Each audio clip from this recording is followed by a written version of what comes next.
ఏహే మేం సీనియర్లం మీరు జూనియర్లు మీరెంత మీ లెక్కెంత మేం చెప్పినట్టు చెయ్యాలి లేకుంటే మా తడాక ఏందో చూపిస్తాం అని ఓవర్ చేస్తారు కొందరు కాలేజ్లో గిసుంటి కామనే కాకుంటే అది ఎంతవరకు ఉండాలనో అంతవరకు ఉంటేనే మజా అంతేగాని నెరి తక్కువ చేసి మాట్లాడుడు నలుగురిట్లా ఏడిపించుడు అందరు ముంగట సతాయిస్తే ఆటెనక అందరూ పరేషాన్ల పడే కథ అవుతుంది నిమ్స్ దవాఖానాల ప్రీతి పరిస్థితి సీరియస్ గానే ఉన్నది నిన్న గవర్నర్ మేడం వచ్చి చూసి ఇంటోళ్లను ఓదార్చినాక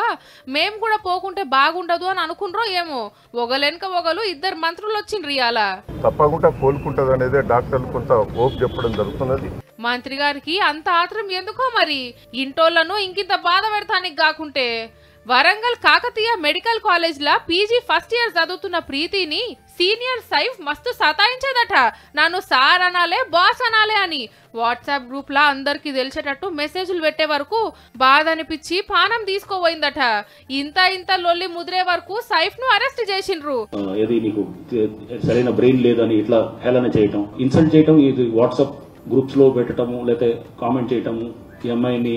అందరి మధ్యలో కూడా కామెంట్ చేయటము కాలేజీలా ఏం ర్యాగింగో ఏమో ఒక ఆమె పానాల మీదకి వచ్చి ఈయన జైలుకు వాయే మా బిడ్డను బతికిండ్రని ప్రీతి ఇంటోళ్ళది ఒక ఏడుపు కాదు పాపం నిన్నటి నుంచి బెటర్ అన్నారు వాళ్ళు మంచి ట్రీట్మెంట్ ఇస్తున్నాం అన్నారు మొత్తం